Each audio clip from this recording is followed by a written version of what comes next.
I'm the Bunnyman. And I'm Crazy Suzzy. And we are in the Eyes of Terror. Something quippy comeback.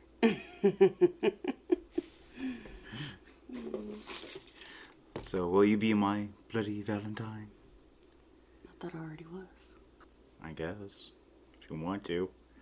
We can leave the position vacant if you want. It depends on if you want to keep your heart or not. I lost that years ago. Such a mess. Alright.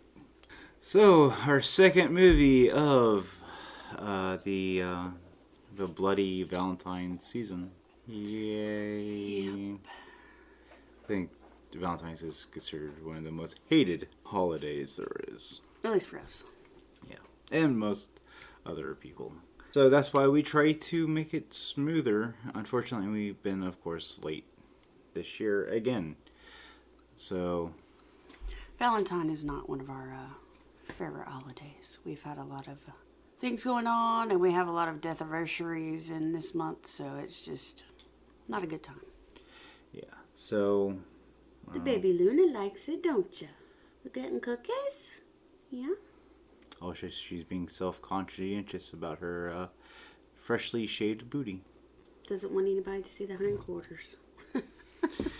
So, on to that. Off that note, you want to do what are you drinking?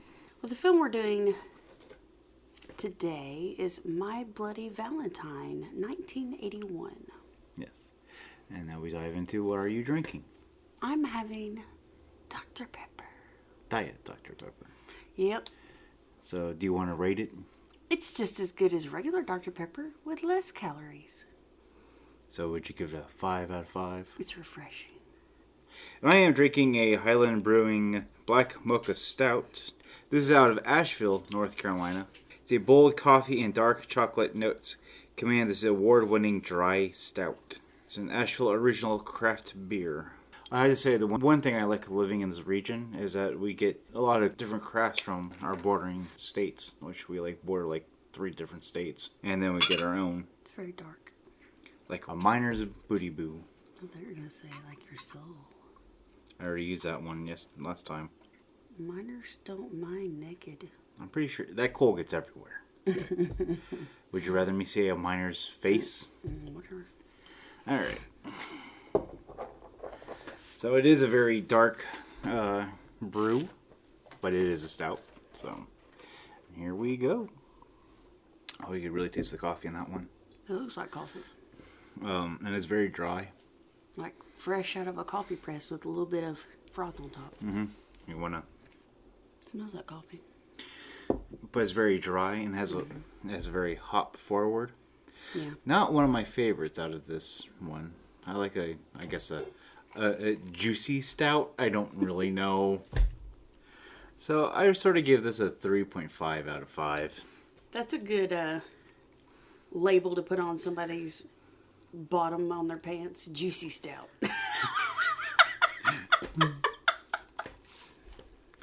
Oh, so we continue the conversation that we've had 2 days ago.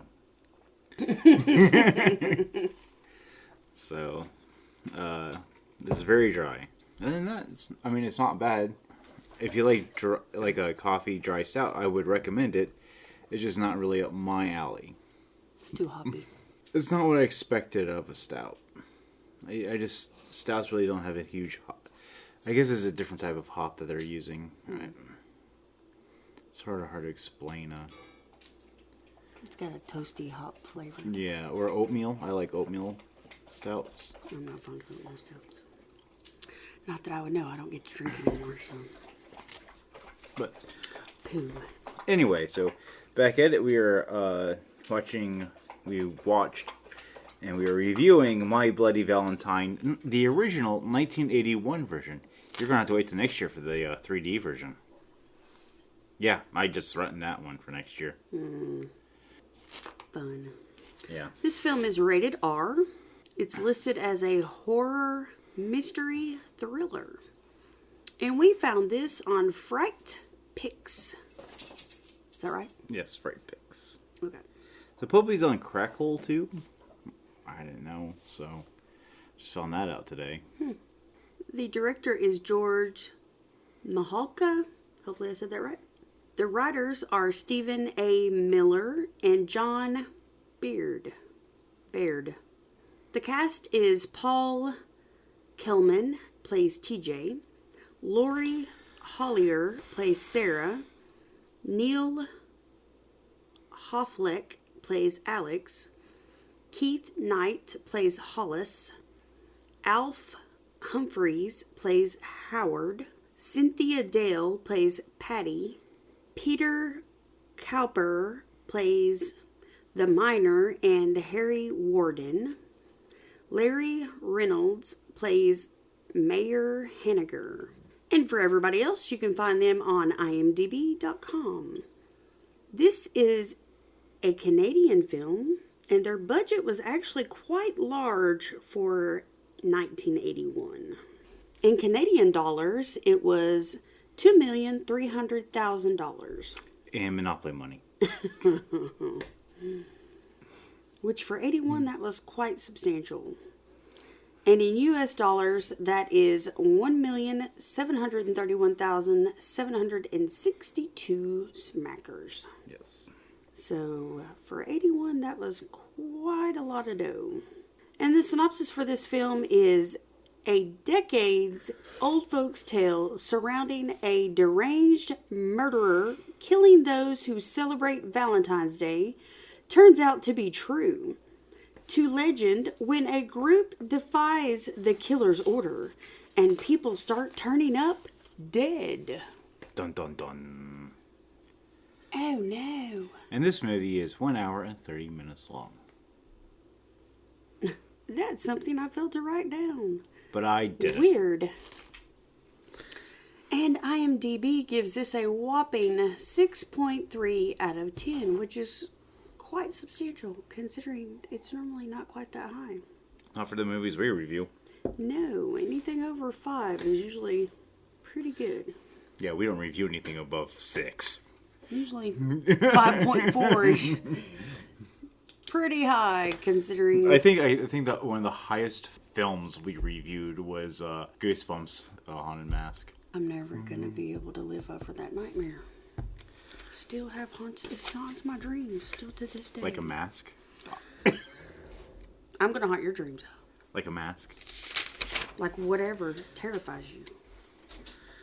Alright, we open up on 2 miners in a mine. You know, where else would they be? On an open field somewhere?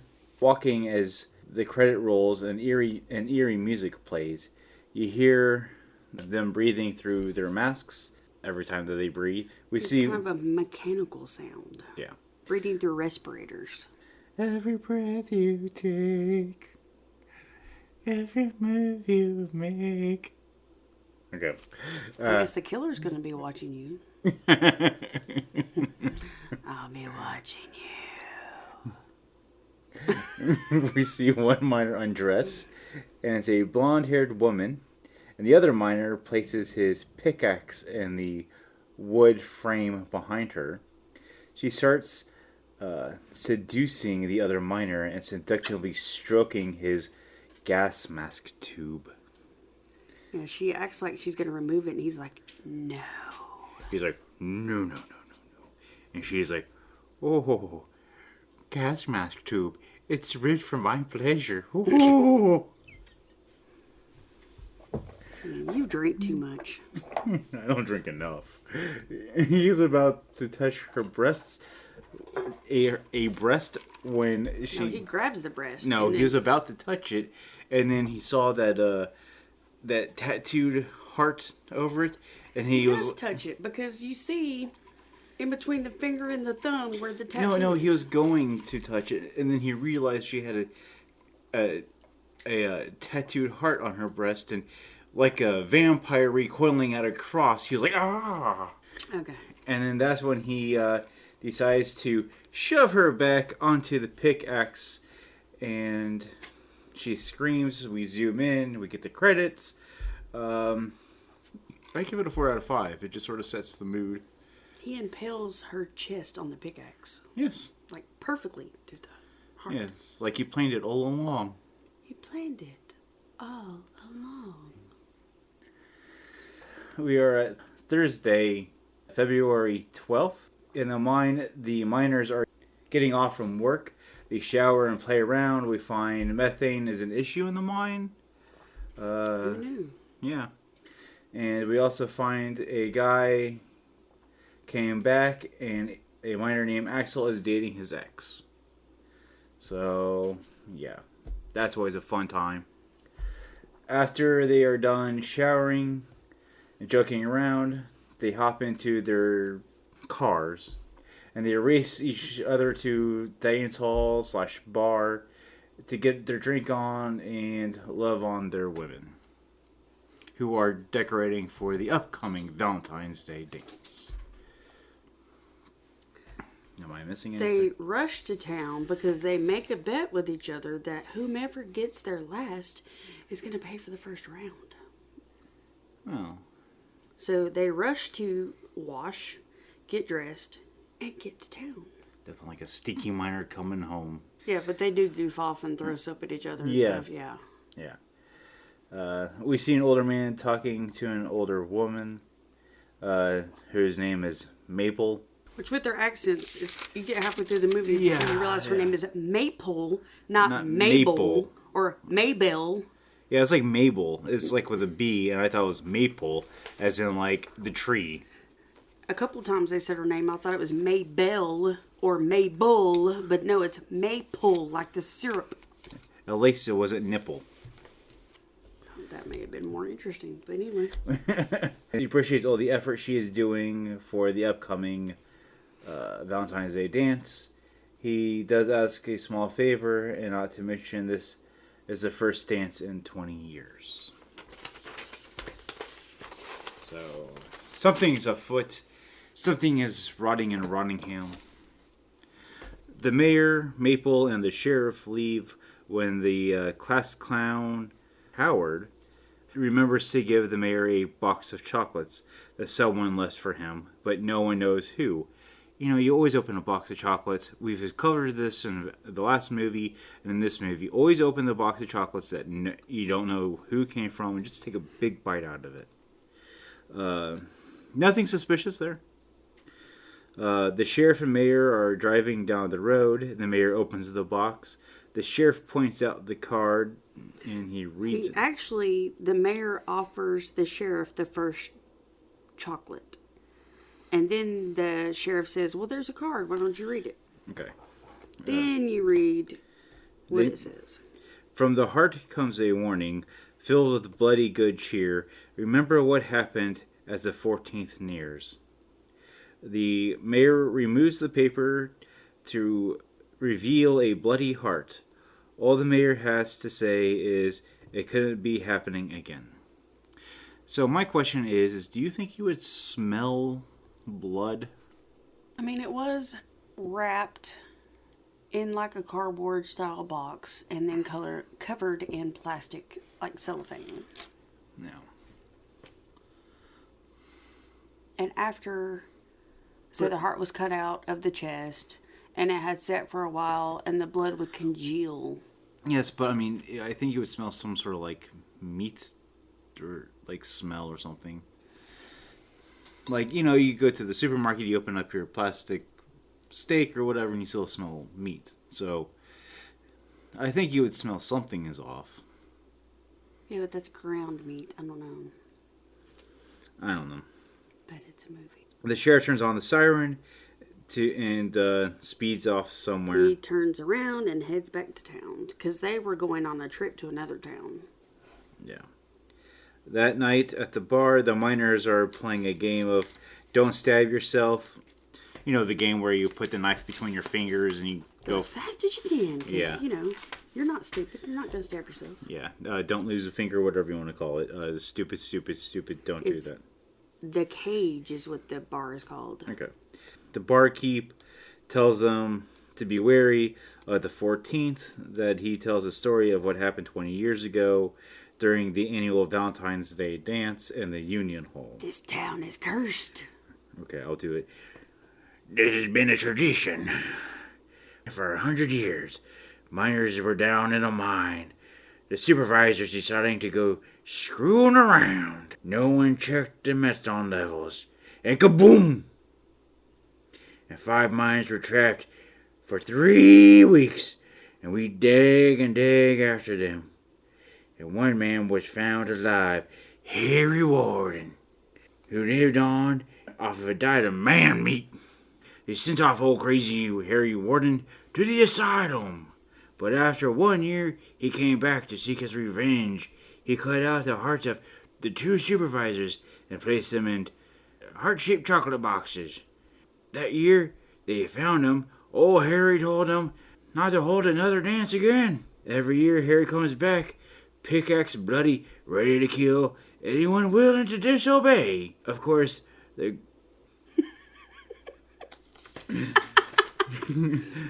The group felt the story was just a town legend, a fairy tale, a joke, so they went on with drinking and fun. Who put my Bengay away? The mayor and sheriff go to the medical examiner to use the phone and get the heart examined. They're unable to talk to anyone who would know if Harry Warden is still in the mental hospital until Monday. And the examiner says, this heart is of a 30-year-old woman. It looks like it was cut out by a butcher. So he says... Or a miner. So he says, I guess you do have your answer. Harry Warden is back in town. Dun dun dun. Back at Valentine's Bluff, Maple is cleaning the ornaments that got dirty, because Howard was playing a joker-rooney. While she's out of the room, a man in a miner's outfit leaves a large candy box behind. She opens it and reads the card. She seems very excited.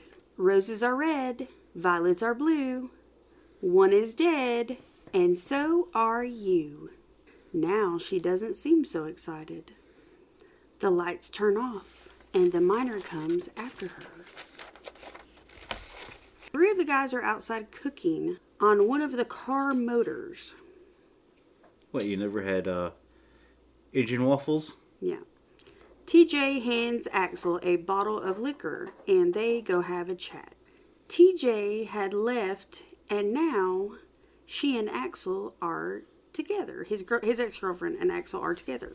Yeah, this whole, underlying, I hate you because you're with my ex, and my ex wants to get back with me. Small town love story. Yeah.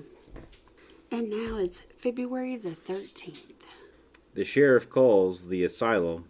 The lady, Miss Rowley, tells him they have no record of Harry.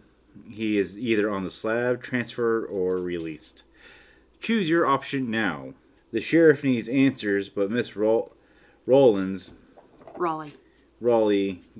has to go check the microfiche, but she really doesn't play games. Sarah and friend go talk about boy problems. The sheriff enters the laundry mat looking for Maple. We hear a thud, thud, thud as the sheriff looks around. And he starts sniffing, and he notices an upside-down heart decoration. He opens one of the dryers and sniffs the clothes, but, they got that fresh linen smell, so there's nothing weird there. And, not satisfied, he opens the other one, and we get a freshly laundried, crispy Maple pops out to say hi. And she also smelled of fresh linen. She also was on a staticky because he put a sheet in there. Laundry sheet? Yeah. How nice of him. Yeah. Huggy brand. He doesn't play. Because the worst thing is when you cook somebody in a dryer is if they have static cling. Yeah. It's the worst. It's the worst. Back in the mine, the guys are working.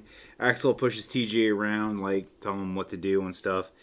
TJ's not having it. They get into a scuffle and both get some strong words from their supervisor or whatever. The sheriff and mayor are in the laundromat. The medics haul out Maple. The sheriff tells them to keep it a hush-hush and that she died of a heart attack, and that's all. Take her out the back so nobody notices. Yeah. Before they haul out Maple out the back, the sheriff notices a card, and it reads, "It happens once, it happens twice. Cancel the dance, it happens thrice. Cancel the dance, or it happens thrice. I forgot the or. The mayor freaks out, tells the sheriff to tear everything down and lock the union hall, and to have no more parties in this town ever again. We're no party town. The miners get off work. Axel yells at a clocking out TJ. TJ leaves, and that Axel has an axe to grind and blah blah blah. TJ gets into his car and leaves, and he picks up Sarah, and they head off to the bluffs. Sarah asks TJ why. His answer is he didn't do so well. Basically, TJ left. Everybody wants to know why. Basically, what happened, TJ just didn't make it out, so he had to come back because we find out, his dad is his dad is the sheriff. Yeah, his dad's the sheriff, and he got a job back at the mine. Well, I think he originally left because he was not doing well, and his father wanted to give him a kick in the pants, so he left to prove himself. Yeah. And then he didn't do well. He couldn't make it on his own, basically. Yeah. So he came back, and his dad basically told him, if you're going to live here, you're going to abide by my rules, basically. So he got a job in the mine. He had to get a job in the mines. And there's just a lot of this. He wants everything to go back the way it was. He was with Sarah before he left, and Axel, I guess, was his good friend. And Axel is now dating Sarah. And well, Sarah has many questions about this. She says, "Why didn't you write me or call me?" And all he asks her for is a chance. He says he's sorry and he still loves her. You did it wrong. He's sorry. Sorry, I'm so sorry. He still loves her. Well, everyone else is back at the bar. Okay, back at the bar, Axel is... Well, they do end up having, a little kissy poo. Little kissy poo, Randy. Back at the bar, Axel is restless. TJ comes in all smug. As Sarah walks alone in the dark down in what looks like to be an abandoned area. She runs into the sheriff, and both are startled. At the bar, the crew decide to throw caution to the wind, just have a good old throwdown party. Later that night, the bartender decides to rig up a Harry Warden doll. He does so at the lunchroom. He rigs it up so that every time you open the door, the arm with a pickaxe will rise up. He does this over, and as he finishes, he closes the door, and he keeps reopening, and he keeps laughing over. Well, this is at a building at the mines. Yeah, this is like the cafeteria. This is the... He's just trying to frighten him, and I get it. But he just keeps going. Oh, he keeps opening and laughing at his own joke. He's trying to make sure that it's functional and it's going to work. Well, after about the third or fourth time that he opens the door, the actual Harry shows up and runs a pickaxe into his head. No, it's his stomach. He pickaxes him into the stomach and drags him off. Okay, I apologize that my anatomy lesson was incorrect. Remember head, toes, neck. Oh, I'm going to remember the neck. And the head, cast iron and all. On the big day, the 14th, the town is quiet and there's no more decorations.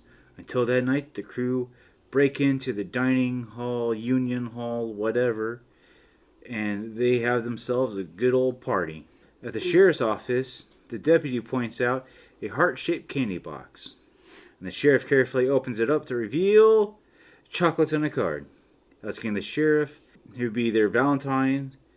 Maple is asking the sheriff to be her Valentine from the grave. Back at Union Hall, the party is continuing. One guy goes into the kitchen. You've missed a whole bunch of stuff. Alright, what am I missing? So you said random decors flying around. The kids found a new place to party and take all of their supplies to the... What did you call it? It's the Union Hall. That's all I could think of it is. No, that's the original place that they were going to have it at. They called it that. I don't know. It's I don't know where it's at. Unless it's in the Mine Cafe or... building that's at the mine, and TJ referred to it as one of his dad's places because he has the key to it. Yeah. But they don't really tell you the exact building that it is. But it is on the grounds where the mine is located because all that area is fenced in. Mm-hmm. And he tells everybody, I'll get my dad's keys and we'll just go have it there. TJ shows up and he's mad because the door has been forced and someone's car is parked out front. And he tells them, whoever's car that is, park it out back. And why did y'all force the lock? I have the keys. He literally shows up and goes in. I don't and see his that's keys are in his like hand. I'm missing a huge there. It's just they're talking about a party that they're having. I mean, they have a party which they're not supposed to have. Then Sheriff opens Mabel's chocolates. Then one of the guys goes into the kitchen. It's not really a guy that's really mentioned until now. He's a nobody. And there's a big pot of hot dogs that are boiling on the stove. And Harry comes up behind him and plunges his head into the pot of boiling water. Well, Harry decided that this guy needs to bob for some wieners. It was wiener bobbing time. Yep. And he looked hungry. Yep. And he helps him out by sticking his face into the boiling water. The sheriff is disturbed and tells the deputy he has a feeling about the mine. Then he hears some dogs fighting. The sheriff goes out and sees a heart-shaped box. He retrieves the card. It says, "You didn't stop the party." Of course, the sheriff's like, "What party?" And he picks up and he sees it dripping with blood. And the dogs were basically fighting over the heart. Mm-hmm. Back at the party, Axel is trying to get with Sarah, but she fights him. TJ steps in and tells Sarah to tell Axel she wants to come back to him. They get into a fist fight. Hollis steps in to break it up. Axel leaves with his one true love, beer. Next, we see two lovebirds making out. When one decides that they need some beer. So they're in the mine now. They're in the mine. So next we see two lovebirds in the mine making out. Well, it's the entrance or exit to it where the shaft. It's where you prep to get it, right. It's not actually in the mine. Well, it's the entrance or exit to it. Yeah. And when she decides that they need some beers, so boyfriend goes on a beer run to the building. Two girls are getting some wieners when, like hot dogs, not wieners. When they get... Do you want a wiener? Only if it's steaming hot. I don't like my wieners cold. Can I put some mustard on it? You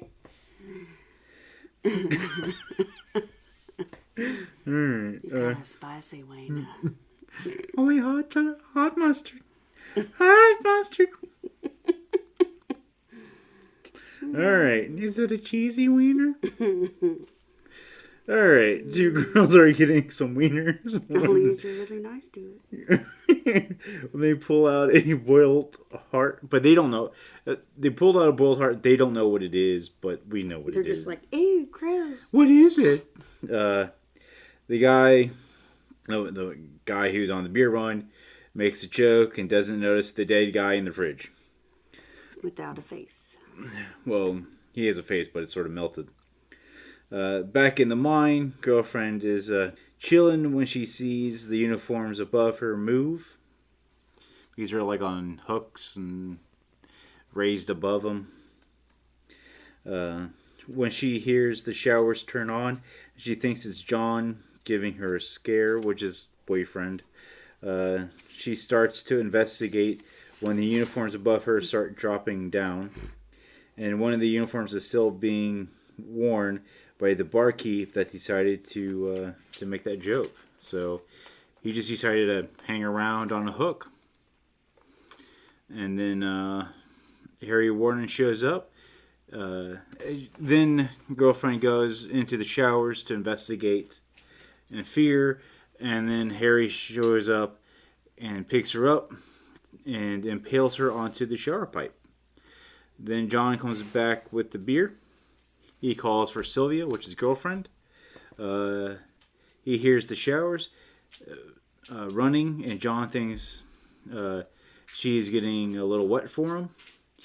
And he's ready for a wet and wild ride. So he enters the shower to see Sylvia has been turned into a nice decorative fountain. Aw, she's so pretty. Mm-hmm. The sheriff is on the road. He gets a APB and decides to roll in. Back at the party, the girls have a bright idea to go to the mine because it's like a roller coaster. So there's this... The sheriff got a message about a woman from Raleigh. So he turns around. But there's this mine car that goes down like into the mines. Deep into the mines. And the girls, because I guess they have some rule that women are not allowed in the mines, which, I mean, at the time it makes sense. You know, nobody who's not a miner should be in the mines because it's dangerous. So, but the girls want to go because they've never been down there. And of course, guys are suckers, so they got convinced to take them onto the mine carts. Mystery. Yeah. Back at the party, the girls run into the main area screaming hysterically. Then John tells them about Sylvia. TJ tries to call the cops. I feel like I missed something here. So when two lovebirds decided they are going to play with Shaft. Hollis planned on a quick trip down and right back up. The girls talk Hollis into giving them a tour of the old abandoned part of the mine. Michael tells Hollis they will meet him in 10 minutes at the main shaft. He and his girlfriend go into the old control room for a alone time. To play with the shaft. That's where I was going with that. One girl notices the body in the cooler and alerts the others. John goes and tells the others about Sylvia. Axel says it's Harry Warden. Everybody get out! Dun-dun-dun. TJ tells Axel about Sarah going down into the mine with the others. He says if she gets hurt, it's TJ's fault for letting her go. Yes, as always, TJ's fault. Howard is continuing his tour, but decides it's time to find Mike and Harriet and leave. The small group gets sent out to find the sheriff, and he radios to the deputy to get the mayor and any men available to come to the mine. He thinks kids are trapped below. The group yells out for Mike and TJ. And TJ shows up. He tells them that Harry killed 2 people up top, and they think he is down here. Uh-oh. TJ and Hollis form a plan to get the 2 in the engine room and get back up top. They leave the girls with Howard to wait for Axel. Hollis goes to the engine room and finds Mike and Harriet are no longer amongst the living. Oh. It was hard to see, but it appears as if he was shot with something as he left. Hollis makes his way back to Howard and the girls. He has a nail in his head. Patty doesn't want to leave him, even though he's, dead because he has a nail in his forehead. So Howard, he's over it. He's over the whole thing. He just runs off. Sarah takes the light off of Hollis. She sees someone who looks like a miner coming toward them. Sarah smacks Patty because she is freaking out about leaving Hollis. That's how you always, stop people from being hysterical. Slap them. It's Axel. He takes the girls toward the exit. He hears footsteps. He picks up a piece of wood and he hits the person with the wood, thinking it's Harry. But it's not, it's TJ. They tell him Hollis is dead and Howard ran off. He says, great. He will never find his way out. They get to the cage and find the control panel has been smashed. So they go to the ladder, which is an alternative exit, and climb. The guys tell the girls not to look down. Don't tell somebody not to do something because they're going to immediately want to do the opposite thing. No, she was already freaking out climbing up the thing. Patty freaks out and wants to go another way. She freezes, so Sarah climbs up behind her to support her as she climbs. Just then, Howard is hung over the ledge right by the ladder and then thrown over the shaft. So the guys tell the girls to go back down. They get down. Get down, get down. And tell the girls not to look at Howard. They think they can beat Harry if they can get to the rail cars. Axel says he knows a shortcut. TJ makes sure the girls get across and goes to get Axel.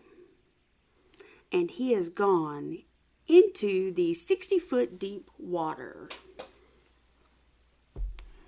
He tells the girls to move on. It's too late for Axel. It's just too late. It's too late. Nothing can be done. He tells the girls to hug along the left side of the wall and continue on. I don't understand what hugging does, but okay. They hear things fall where TJ was standing and call out for him.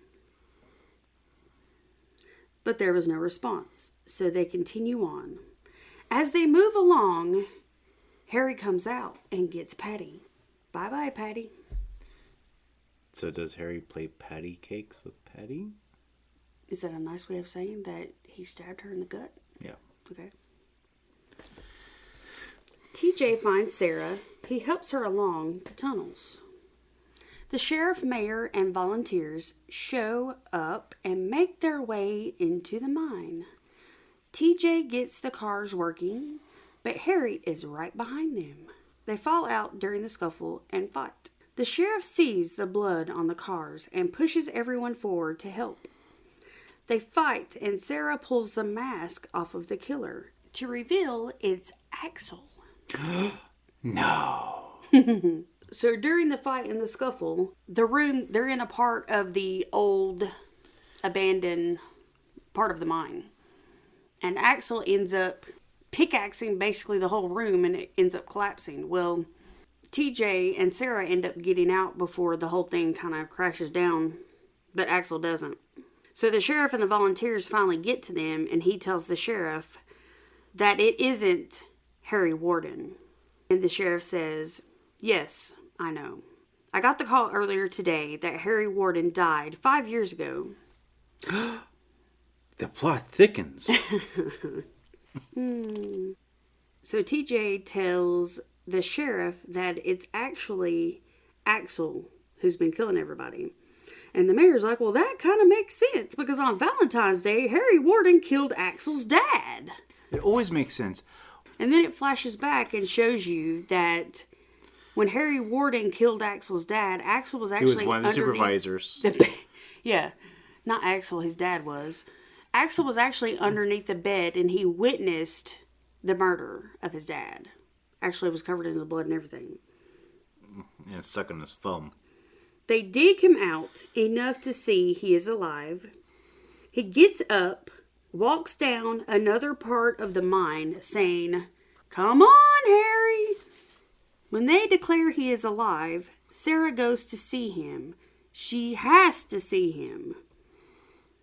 Which this kindly upsets TJ. But anyway, Axel says as he gets up to walk away, "Harry, I'm coming. This whole town is going to die. We are coming back, you fatherless person. And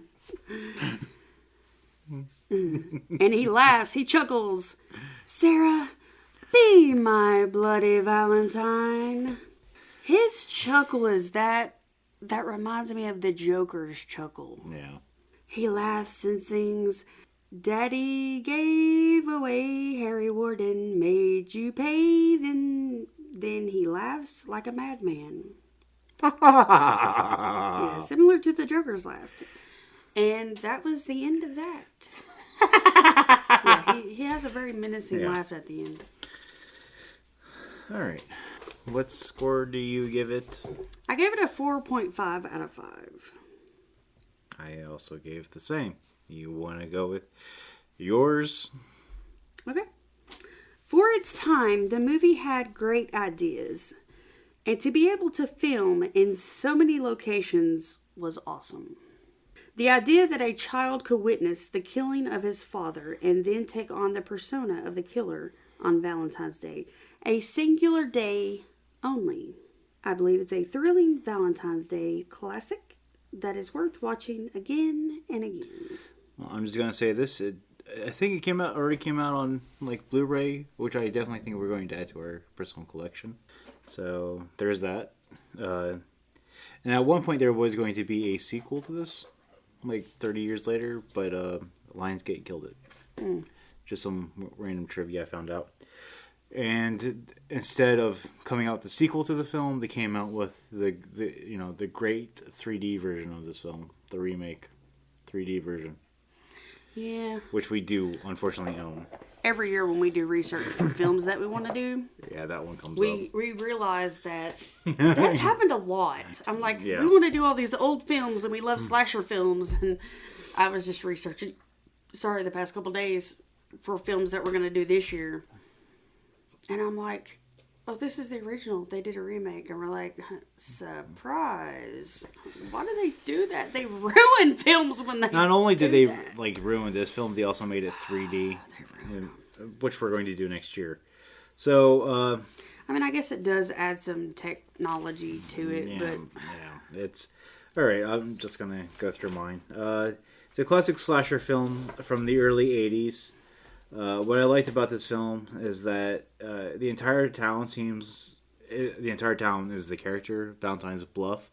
It seems like a real place, and instead of like two-dimensional characters and stuff like that, it seems like these people knew each other for a long time and they actually work in close quarters.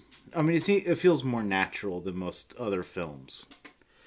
Some of the downside is that with that sort of aspect, a lot of the names aren't spoken till later on in the film or when big things happen. So there are, the names are either hardly spoken and it's hard to remember, but you do actually care a lot about the characters. So there's a lot going on in the background that take precedent, such as the party and relationship troubles. It's sort of hard to imagine these guys are minors, because I think in my mind I have this concept of minors at work all day, 12-hour shifts or whatever. They're not ready to party and drink till the morning to the next day in their shift. So, you expect them to be sort of tired and ready to go home. But they're young. They're in their 20s. Yeah, so you have that. And they probably just grew up in a mining community, which... They just want to move it. Yeah. do. All right. So with that said, that was my only sort of thing that sort of threw me off. I also like that the killer is a local legend that was grounded in something that actually happened to that town, and that the majority of the action is taking place in the claustrophobia of the mine. I think this is one thing that you don't see in a lot of horror films, is that it takes place in... I mean, I just like that it takes place in a mine. You don't see a lot of horror films that take place in mines. Or if they do, it's not claustrophobic. There's a lot of different locations in this film. which I've found to be quite interesting. But I mean, it all takes place in more or less one location. You know, the Valentine Bluff town. The bigger reveal was sort of disappointing for the reason and the reasoning behind Axel being the killer is sort of lame. I'm not a big fan of that trope of you see, you know, your parent get killed by the killer, so you become the killer. That's just a sort of a worn out trope at this point. But I could see maybe back in '81 that would have been something really fresh. Right. For the time, is why I said yeah. for the time. For the time, that was a new concept. And then I really do like the monologue at the end. I also enjoyed the music, and it kept it to a minimum while the respirator and steps created a unsettling atmosphere or feeling. That's basically it. I did really enjoy this film. So. Yeah, it's one that we'll probably watch every year at this time. Yeah. Alright, anything else you want to add to it? I don't think so. Alright, we're done with My Bloody Valentine. You still want to be My Bloody Valentine? I guess so. Ah, bloody hell. I didn't get any candy, though. Where's my candy? Would you like to have some wieners?